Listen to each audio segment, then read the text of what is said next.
불행하게도 미국의 그러니까 트럼프 정부의 핵 문제 접근은 이란과 북한이 달라요.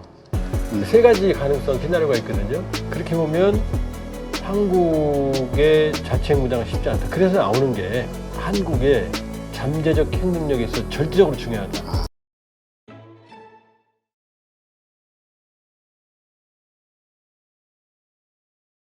자, 지금 트럼프 대통령이 취임하면서 북한하고 이제 어떤 일들이 벌어질지 모르겠다. 북한 핵을 용인하는 거 아니냐. 여러 가지 걱정에서 시작되면서 한국의 핵무장론이 커지고 있단 말이죠. 그러면서 그게 과연 가능하겠냐. 최소한 그렇다면 우리가 재처리 시설, 우라늄 농축할 수 있는 이런 정도라도 하자라고 하는 게 우리의 어떤 전략적 목표가 되는 게 맞다. 이런 의견들이 참 많았어요. 예. 근데 지금 이번에 이란하고 지금 생기는 문제 보니까 이거에 대한 미국의 반응이 어마어마하게 거부 반응이 크다는 걸 다시 한번 느끼게 됐잖아요. 우리의 이 핵과 관련된 우리의 입장 어떻게 되는 겁니까? 불행하게도 미국의 그러니까 트럼프 정부의 핵 문제 접근은 이란과 북한이 달라요. 네. 왜냐하면 중동의 이스라엘이라는 그다음에 중동이란 지형적 특성, 지정학적 이것 때문에 트럼프 행정부는 물론 부시부터 바이든 행정부까지는 안정화에 중점을 뒀다면 트럼프에 들어와서는 이란의 핵 능력을 완전히 제거하는 쪽으로 방향을 잡았고 네. 그 냄새를 맡은 네타냐후가 행동에 옮긴 거라고 보면 되거든요. 네. 그런데 불행하게도 한반도 핵 문제에 대해서는 트럼프 대통령은 입장을 다르게 한다. 벌써 김정은 보고 누클리어 파워다. 여러 번 얘기했어요. 핵을 쓸 수도 얘기했어요. 국방부 장관도. 그러니까 이런 건 우리로서 기분이 나쁘죠. 그렇죠. 우리는 북한이 핵이 없어야 되는데 핵을 가져도 된다라는 뉘앙스를 계속 풍기고 있다는 거죠. 이게 삐져있는 김정은을 불러내기 위한 당근인지 네. 아니면은 정말로 부분적인 핵 능력을 줄 건지. 자, 지금 이제 우리가 불편한 진실이 하나 있는데 북한은 한반도 전역을 공격할 수 있는 핵 능력은 가졌습니다. 네. 가졌습니다. 가진 거로 봐야 됩니다. 정확히 그렇죠. 말하면. 그런데 미국에 대한 핵 공격 능력은 아직은 없다라고 봐야 됩니다. 그렇죠. 근데 이거 갖고 미국이 맨날 말을 바꿔요. 언제는 있다고 그랬다가 언제는 없다고 그랬다. 근데 자세히 보면 그때그때 정치적 맥락이에요. 자, 지금은 얼마 전에 미국 군 관계자가 있다고 그랬거든요. 네. 왜냐? 있다고 해야 미국 국민들이 어서 가서 협상해 트럼프한테 그럴 거 아니에요. 그러니까 지금은 트럼프 대통령은 북한과 협상할 생각이 있다. 그런데 그 협상이 불행하게도 우리가 원하는 협상이 아닐 가능성이 있다는 거죠. 네. 그건 뭐냐면 세 가지 가능성 시나리오가 있거든요. 빅딜, 스몰딜, 네. 노딜. 하노이에서는 노딜이었죠. 네. 협상이 없었죠. 빅딜은 뭐냐면 CVID, 완전하고 검증 가능하고 불가역적인 비핵화. 말이 어렵죠. 완전한 비핵화예요. 네. 그러니까 탈탈 털어서 먼지 털어서 아무것도 없게 하겠다. 문제는 스몰딜이에요. 스몰딜은 뭐냐면 이걸 핵 동결 핵 군축 아니면 핵 동결 핵 군비 통제라고 그러거든요. 좀 말이 좀 어렵죠. 그 뭐냐면 동결은 얼리는 거잖아요. 그렇죠. 멈추는 겁니다. 지금 이 상태에서 북한의 핵 능력을 멈추는 거예요. 동결하는 거예요. 그러면 줄이는 건 아니죠. 네.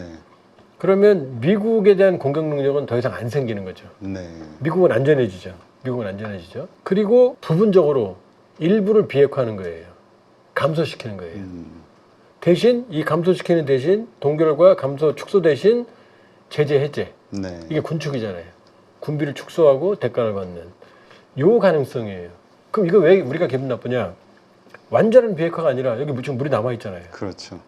이 물은 뭐냐? 대한민국을 향해 쓸 수 있는 거거든요. 그렇죠. 우리는 항상 공포에 있어야 되죠. 우리는 불안해지는데 미국은 안전해지고 북한은 핵을 가졌으니 우리 꼬를 쥐고 있는 거고 이 형태거든요. 에이 설마 그럴까? 이미 그랬어요. 자, 과거로 돌아가 볼게요. 2018년 6.12 싱가포르 네. 정상 녹화하는 시기 지금이래요. 오늘 13일이니까요. 그때 상황을 돌이켜보면 김정은이 2018년 4월 4.27 판문점 회담 때 처음으로 문재인 대통령을 만나거든요. 근데 그 일주일 전, 네. 그러니까 4.27 판문점 6.12 싱가포르 이어지거든요. 그 4.27 일주일 전, 정확하게 4월 20일 날 노동당 전원회의를 통해서 이상한 말을 합니다. 더 이상 핵실험 안 한다. 네. ICBM 발사를 중단하겠다. 그 다음에 풍계리 핵실험장을 폭파하겠다. 네. 이걸 자발적 모라토리움이라고 그래요. 내가 알아서 더 이상 앞으로 안 할게. 자, 이게 핵 동결이죠. 자발적으로 동결한 거잖아요. 앞으로 안 한다고. 그렇죠. 그리고 폭파했어요. 핵실험장. 지금도 폭파 상태예요. 복구는 일부 했지만. 이게 핵 동결입니다. 그리고 하노이에 와서, 그리고 이제 4.27과 6.12 때도 좀 돌이켜 봐야 되는 게, 거기 북한의 완전한 비핵화 이런 표현이 안 들어있어요. 네. 그냥 한반도의 비핵화를 위해서 노력한다, 이렇게 애매하게 돼 있어요. 그러니까 북한은 한 번도 자기들이 완전한 비핵화한다고 약속을 한 적이 없어요. 요 애매한 목표를 잡아놓고 지금 자발적 동결, 핵 동결을 한 다음에 중요한 게 이제 하노이예요. 2019년 2월에. 자, 동결은 됐죠. 자발적. 여기서 영변 핵단지를 영구 폐기하겠다. 네. 근데 영변은 북한 핵시설의 일부지 전체가 아니거든요. 그렇죠. 그러고 나서 5개, 우리 북한의 민생에 압박을 주는 5개의 제재를 해제해달라. 요거가 비핵화 부분 합의잖아요. 근데 5개 제재 해제가 사실상 모든 제재 해제거든요. 네. 하려고 했어요. 그러니까 볼턴이 막았어요. 아주 자, 강경파죠. 그렇죠. 지나가 보니까 이미 했던 거잖아요. 우리는 한반도 평화 프로세스라고 착각을 하고 있는데 그때 이미 스몰들이 이루어질 뻔했어요. 네. 그때는 이렇게 생각했죠. 문재인 정부는. 그게 됐으면 그게 한반도 비핵화의 입구가 됐고 계속 갔을 거다. 근데 김정은이 계속 가서 완전히 비핵화했을 거란 보장이 어디 있어요. 거기서 끝나면 스몰들이잖아요. 그렇죠. 제재는 해제받고, 그리고 끝나고 나서 결렬되고 나니까 기하급수적으로 핵무기를 늘렸잖아요. 지금 현재까지 이미 한 거예요. 근데 더 중요한 게 있어요. 그러니까 트럼프 대통령의 한 말을 잘 읽어보면 그분 생각을 알 수가 있어요. 나는 일기 때 북한과 잘 지냈고 핵 문제를 해결했다. 네. 진전을 봤다 그랬거든요. 그게 진전이었다는 거예요. 스몰들이. 예. 그리고 이걸 위해서 트럼프 대통령은 전략무기, 전략자산 전진 배치하는 것도 선 중단했고 한미 연합훈련도 중단시켜버렸어요. 네. 이걸로 군 피해가 어마어마했어요. 저도 뭐 군 우선론자는 아닌데 군인은 훈련을 해야 돼요. 안 하면 전쟁 못 해요. 이스라엘이 저 모양으로 막 이란 때리고 그런 것도 매일 실전 훈련하기 때문이에요. 네. 안 그러면 전쟁 못 해요. 근데 트럼프는 어떻게 했어요? 연합훈련 중단에 선제, 그 다음에 전략무기 전진 배치 안 해? 그랬더니 자발적 핵동결, 핵군축을 하려고 거의 도장찍으려고 그랬는데 지금 입만 열면 트럼프는 내가 그때 잘했어, 바이든 약화시켜서 그러잖아요. 그때가 잘했다는 거예요. 스몰들을 하는 그렇죠. 그 상황이. 그럼 그 얘기는 뭐예요? 이번에 스몰들이 할 수 있다는 얘기죠. 그렇죠. 그리고 그 얘기는 북한은 핵을 가진 상태로 우리에게는 항상 두려움의 대상이 될 수도 있다. 비대칭 그러니까 무기로. 미국은 안전하고, 먼 우리는 미국은 불안하고. 안전하고, 우리는 언제나 불안에 떨어야 되는. 그리고 또 뭐라 그래요? 우리가 핵무장 할게 그러면 니네 하면 안 돼. 국제법 지켜. 우리가 지켜줄게. 근데 뭐라 그래요? 동맹은 돈이야 그러잖아요. 어떻게 믿어요? 사랑하는 사람인데 사랑하는 사람은 조건 없이 사랑해야 되잖아요. 근데 돈 줘야 사랑할 거야 지금 이러고 있잖아요. 믿을 수 있어요? 그렇죠. 이게 우리 현실이에요. 그러니까 우리 안에 핵무장론이 나오는 거고, 그러나 현실적으로 우리가 핵무장을 했을 때 우리가 핵무장을 하면 머니톡도 힘들어져요. 제재. 그렇죠. 어마어마한 제재. 그렇지. 그걸 감수할 수 있어요? 그렇죠. 지금 뭐 북한은 워낙 경제 규모가 열악하니까 뭐 저 정도지만 우리야 저 수출로 먹고 나는 사는 나라고. 우리는 말 듣게 하는 거 쉬워요. 몇 군데만 툭 치면은 할 수가 없어요. 그렇죠. 그러니까 그렇게 보면 자체 핵무장은 어렵다. 그런데 가능한 경우의 수가 있어요. 지금 이제 국민들이 하도 걱정을 하시니까 제가 드리는 말씀인데, 주한미군이 철수하면 어떡하지 그러거든요. 네. 철수하면 핵무장 할 수 있어요. 오히려. 음. 지금 우리가 철수하라는 얘기가 아니에요. 철수 안 합니다. 네. 중국을 잡는데 주한미군 그치, 할수 빼겠어요? 없죠. 안 뺍니다. 근데 규모는 축소할 수 있어요. 근데 만일에 철수하면 지금 우리는 전 세계에서 핵 위협을 가장 직접적으로 받고 있는 나라죠. 그렇죠. NPT 비확산 조약에 우리가 들어있거든요. 거기에 탈퇴 조건이 있어요. 10조에. 회원국이 비상한 상태에 처하면 탈퇴할 수 있다고 되어 있어요. 네. 지금 우리 비상한 상태잖아요. 이 상태에서 미국이 한미동맹 확장 억지로 도와주고 있으니까 야, 너네가 핵무장이 왜 필요해? 알았어. 이게 되는 거잖아요. 근데 미국이 우리 주한미군을 빼고 우리를 버린다면 그 얘기는 확장 억제 안 해준다는 얘기죠. 네, 그렇죠. 그럼 명분이 되는 거죠. 우리 안 하려고 그랬는데 얘네들이 가고 우리 보고 알아서 하래. 그러니까 국제원자력기구한테 우리 위험한 거 맞지? 우리 자의적으로 할 거야? 하고 하면은 제재를 부과할 명분이 없어요. 첫 번째. 네. 두 번째 조건도 할 수 있어요. 우리가 어쩔 수 없이 하는데 만일에 쟤네들이 북한이 핵무기를 버리면 우린 그때 가면 완전히 비핵화할게. 이 조건 걸 수 있잖아요. 그렇죠. 그러면 무제한적인 제재를 우리한테 부과할 수 없는 거죠. 명분이 없는 거군요. 그러니까 주한미군은 축소될 수 있습니다. 중국 견제 때문에 재조정하고 있고 부분적으로. 그러나 중국을 견제하는 전략이 지속되는 한 대한민국은 미국의 보검과 같다. 브런슨 주한미군 사령관이 그랬어요. 한반도에 항공모함을 뒤집어 엎어놓은 거라고 생각해봐라. 불침항모인 거죠. 여기 항공모함은 침몰당할 수가 있잖아요. 그렇죠. 지금 항공모함 얘기를 하면 항상 그럽니다. 뭐 중국의 둥펑 20일 초음속 미사일로 한 방 맞으면 끝난다.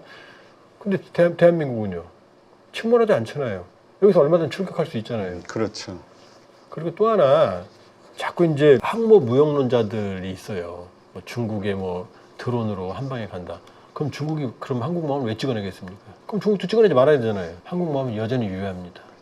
그러니까 항공모함 아까도 말씀하셨듯이 한 나라의 어떤 지상을 공격할 수 있는 모든 무기 시스템을 갖추고 하는 그 선단을 꾸릴 수 있는 유일한 나라가 미국이에요. 영국도 6만 톤급, 프랑스도 5만 톤급 샤를르드골, 푸젠도 8만. 저 푸젠도 미래를 몰라요. 그냥 겁 없이 그냥 찍어냈거든요, 평가판을. 근데 거기에 캐터펄트라는 게 쏴준다는 거 있잖아요.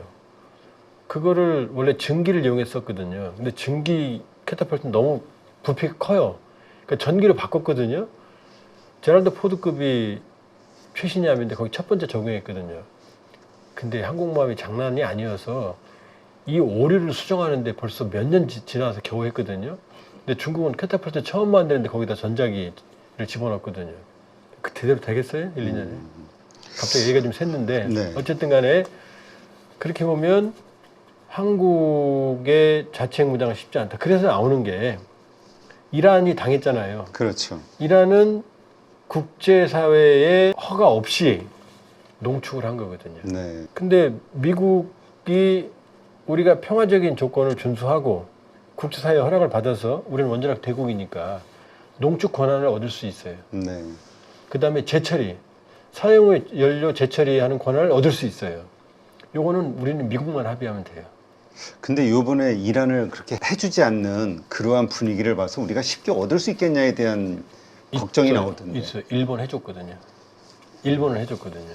일본은 플루토늄이 천문학적이에요. 그러니까 우리도 거래 중심적 동맹관에 의해서 트럼프가 가려운 데를 긁어주고 알았어 긁어줄게. 뭐 조선 알았어. 알래스카 LNG 그래 알았어 우리가 돈 되면 할게.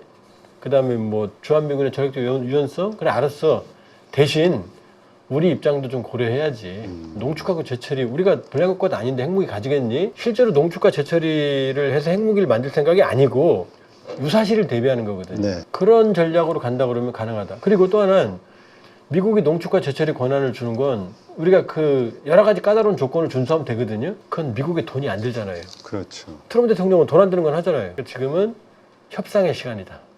협상의 시간이다. 기회의 시간이고 이렇게 볼 수 있어요. 근데 어떻습니까? 이렇게 이란하고 협상을 하는 가운데서 말을 잘 안 들을 경우 이렇게 어쨌든 뭐 이스라엘이 됐든 아니면 미국의 무기하에 됐든 아니면 미국이 직접 하려고 했던 어떤 공격에 대한 이야기가 나왔었고 실제로 벌어진 상황이 돼버렸잖아요. 북한하고도 물론 이제 협상하기 위해서 여러 가지 좋은 얘기는 합니다만 협상이 잘 안 될 경우에 미국의 그 공격, 그 북한의 핵시설에 대한 공격 이것도 가능한 카드로 봐야 될까요? 제로라고 봐야죠. 제로다. 예, 이미 여기는 과거에, 핵을 가졌기 예, 때문에. 과거에 초기에는 그 폭격 옵션이 있었고 김영삼 정부에서 막았다 이런 설이 거의 정설로 굳어져가요. 그때는 핵협상의 초기였고요. 자, 그때가 왜 그런 말이 나왔느냐. 중국은 별 볼 일 없었잖아요. 네. 그 당시. 그 다음에 소련은 붕괴했잖아요. 그러니까 미국 입장에서는 거칠 게 없었죠. 네. 근데 지금은 중국은 G2잖아요. 그 다음에 북한은 사실상 핵을 가졌잖아요. 그렇죠. 그럼 중국 뒤에 거기다가 러시아하고 북한은 군사적 협력 동맹 조약을 체결했잖아요. 사실상. 여길 때려요? 불가능하죠. 불가능하죠. 다만 레짐 체인지를 도모할 수는 있을 거다. 정권이 워낙 불안하니까. 네. 그러나 공격 가능성은 쉽지가 않다. 네, 그렇군요. 요즘 그러다 보니까 그 핵 추진 잠수함 네. 이러한 것을 한국이 가지고 있어야 되지 않냐에 대한 그 의견들이 좀 많이 나오고 있는데 어떻게 보시나요? 핵추진 잠수함은 인도도 있습니다. 네. 인도도 있고 핵추진 잠수함은 NPT 체제와는 큰 관계가 없어요. 호주가 아쿠스를 체결해서 영국과 미국의 지원을 받아서 2030년대에 자체 잠수함 진수를 하겠다고 했거든요. 네. 미국과 영국이 도와준다고 그랬어요. 근데 호주가 핵추진 잠수함이 필요한가요? 별로 필요 없거든요. 왜? 중국을 견제하려면 장기간 자망이 필요하니까. 그러니까 호주에도 주는데 한국처럼 절박한 이런 체제한테 핵추진 잠수함 주는 게 필요하지 않겠어요? 그렇죠. 억지력으로. 그러니까 한국은 충분히 확보할 수 있는 이유가 있다. 네. 그리고 이건 비확산 체제에도 저촉이 안 된다. 이게 그러니까 핵 추진 잠수함이라는 게 엔진을 그렇게 한다는 거지 여기다 핵무기를 넣는다는 건 아니니까. 이 핵추진 잠수함은 뭐냐면요. 핵잠수함 그러면 두 가지가 있습니다. 재래식 잠수함인데 네. 여기다 핵무기를 실을 수 있잖아요. 그게 이제 북한이 2023년 9월에 진수했던 김건옥 전술핵 잠수함. 그건 비상시적인 거고요. 그들이 왜 어딘지 몰라요. 지금 물속에 들어있다는 소리도 있어요. 들어가서 못 나와서. 아, 농반진반. 근데 보통 핵잠수함 하면 엔진 추진 기관이 핵이냐. 이게 핵추진 잠수함이고 기본이. 그 다음에 여기에 핵탄두를 집어넣는 SLBM을 장착하는. 네. 그 다음에 이제 순항미사일, 해상 기반. 요 경우를 이제 전략 핵 잠수함이라 그래요. 그 다음에 핵 공격 잠수함이라는 게 있어요. 이건 뭐냐? 엔진만 핵 추진이에요. 네. 그리고 어뢰하고 재래식 공격 무기가 들어있는 거예요. 그럼 핵 추진이 왜 좋으냐? 잠수함은 엔진이 있죠. 그럼 이제 사람들이 이분을 잘 모르시는데 잠수함은 물속에 들어가서 엔진을 돌려서 프로펠 돌려서 갈 거 아니에요. 네. 지금 내가 그랬죠? 틀린 거예요. 아, 그래요? 왜냐? 물속에 들어가서 엔진을 돌리면 이 잠수함 안에 있는 공기를 빨아들일 거 아니에요. 연소해야 되니까. 그럼 안에 있는 승조원들이 질식하죠. 그렇죠. 그러니까 물속에서는 엔진을 못 돌려요. 그러니까 원래 어떻게 하냐면 이렇게 잠수함이 이렇게 밖에 나와서 여기서 나와서 이제 숨구멍을 내밀고 엔진을 돌려요. 그리고 축전을 합니다. 축전. 네. 축전한 다음에 물속에 들어가서 그 다음부터는 전기로 가는 거예요. 아, 근데 문제는 뭐냐? 잠수함은 어뢰밖에 없는데 나와서 이렇게 날 잡아봐라 하고 숨 쉬고 있으면 비행기가 내버려 두겠어요? 그렇죠. 이때가 제일 격침되기 쉬운 시기예요. 그러니까 잠수함이 취약점이거든요. 그랬더니 이제 또 인간의 잔머리가 있잖아요. 그래서 이제 물속에 쏙 들어가서 빨대만 이렇게 올려놔요. 이렇게 쫙. 그거 안 보이잖아요. 그렇죠. 그러면 여기서 이제 공기가 들어오니까 엔진을 돌리면 이걸 스노클링이라 그래요. 근데 또 인간의 또 대응 능력이 있잖아요. 적외선 탐지 장치로 보면 열이 보이거든요. 근데 한밤중이라 하더라도 여기서 이제 굴뚝에서 시뻘건 김이 나올 거 아니에요. 바로 잡죠. 아, 그렇군요. 그러니까 이게 한계예요. 재래식 잠수함은. 그래서 AIP라는 게 있어요. 공기 불요 기관. 그건 뭐 스털링 엔진이라든지 이온 엔진이라든지 새로운 기술을 적용해서 물속에 들어가서 분해 같은 걸 통해서 자체에서 전기를 만들어내요. 네. 이온 전지 같은 걸로. 그럼 한 2주까지는 안 나와요. 근데 이것도 문제가 있어요. 지금 축전해도 평상시에 한 3노트, 5노트로 가면은 괜찮은데 전쟁할 때는 막 뛰어야 될 거 아니에요. 그렇죠. 급속 기동을 하면 심각하면은 1시간이면 방전이 다 돼요. 아, 나와야 돼요. 문제가 있군요. 예. 이게 잠수함의 극단적인 한계거든요. 근데 핵 추진은 뭐냐? 핵 분열이잖아요. 공기가 안 필요하잖아요. 그러니까 물속에 들어가면 보통 핵 연료봉의 그 수명이 5년, 10년이거든요. 이거 다 탈 때까지 안 나와도 돼요. 아, 네. 공기는 얘가 물을 분해해서 공기도 만들어요. 그러니까 10년 동안 들어있을 수 있는 거죠. 근데 나와야 돼요. 먹을 게 없잖아요. 그렇죠. 식량 예. 조달을 해야죠. 그 다음에 인간이 폐쇄 공포증이 있기 때문에 창문도 없는 데서 오래 한계가 있겠죠. 한계가 2달이에요. 아, 그래서 러시아 잠수함은요, 핵추진 잠수함은 먹는 것도 최고급이고 시설도 최고급이에요. 러시아 핵추진 잠수함은 보통 2만 톤급, 3만 톤급이거든요. 그 안에 그 수영장도 있어요. 아, 그래요? 예. 왜 스트레스를 해소해야 되니까. 아, 그렇긴 하겠네. 그러니까 핵추진이 그만큼 좋은 거예요. 핵추진이 왜 좋으냐? 물속에 들어가면 레이더로 잡지를 못하니까 아무도 몰라요. 그 영화에서 그 잠수함끼리 전쟁 어뢰 싸움하는 영화 많이 보셨죠? 그렇죠. 다 거짓말이에요. 지금까지 전쟁사에서 한 번도 잠수함끼리 교전한 적이 없어요. 못 잡아요. 아, 서로? 알 수가 없어요. 그러니까 핵추진 잠수함은 한 2달 작전하거든요. 그래서 여기다가 이게 이제 공격 잠수함, 저기 핵무기 다 말씀드렸잖아요. 그러니까 이 잠수함 물속에 한번 들어가면 2달 될 때까지 안 나옵니다. 네. 그러니까 미국 대통령도 어딘지 몰라요. 근데 이제 연락할 때마다 살짝 올라와요. 네. 물속에는 연락이 어려우니까. 그렇게 2번 나오고는 안 나와요, 이제. 아, 그렇군요. 그게 핵추진 잠수함이거든요. 그러니까 만일에 우리가 핵추진 잠수함을 가지게 되면 동해나 서해는 좀 수심이 얕으니까 위험해요. 동해 수심이 깊잖아요. 들어가면 한 2달 동안 안 나오고 있으면 김정은이 불안할 거 아니에요. 그렇죠. 어디 있는지. 이게 핵이 아니어도 자기 집무실 때릴 수 있는 수십 발의 미사일이 날라올 수 있다는 얘기 아니에요. 그렇죠. 가까운 데서 갑자기. 억제력이 되는 거죠. 그다음에 또 하나, 동해는 잠수함의 천국이에요. 왜 그런지 아세요? 왜요? 이 북극에서 차가운 냉수, 냉대, 네. 그다음에 남쪽에서 그 따뜻한 물이 충돌하는 지역에서 수괴라는 걸 형성해요. 물덩이. 이게 형성되면 소음이 나거든요. 네. 그러니까 잠수함 소음을 잡을 수가 없어요. 아, 그렇군요. 그래서 우리 동해는 잠수함의 천국이라고 그래요. 모든 나라에 잠수함이 다 와 있다라고 얘기할 정도거든요. 아, 그래요? 네. 거기 숨어 있으면 김정은은 밤에 잠 못 자죠. 우리를 핵으로 때릴 생각 못 하죠. 자, 요거는 그 억제 능력이고, 왜 핵추진 잠수함이 필요하느냐? 지금 일각에서 뭐 우리가 핵무기 그 확보하는데 2달이다, 뭐 6개월이다 그러잖아요. 안 돼요. 백사장이라고 생각하시면 돼요. 백사장에서 자동차 만들려면 몇 달이면 만들어집니까? 안 만들어지죠. 그렇죠. 근데 핵추진 잠수함을 만들게 되면 핵 관련 인프라가 생겨요. 그러니까 쉽게 말하면 백사장에 오토바이 공장이 생기는 거예요. 트랙터 공장, 네. 자전거 공장, 그다음에 모터보트 공장.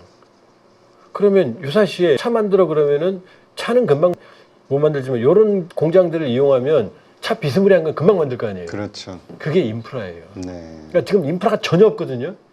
근데 어떻게 갑자기 뭐 그 몇 달 만에 만듭니까? 그러니까 핵추진 잠수함을 만들면 전략적 억제 능력도 있고 이제 핵 인프라가 만들어져요. 네. 그러니까 핵추진 잠수함의 효용성, 뭐 항모가 먼저냐 이걸 떠나서 핵추진 잠수함은 한국의 잠재적 핵 능력에 있어서 절대적으로 중요하다. 아, 이거는 핵추진 잠수함 자체만 보지 말고 큰 틀에서의 어떤 그 핵 능력으로 봐야 된다. 네. 그럴 땐 전략적 투자를 할 수 있는 거죠.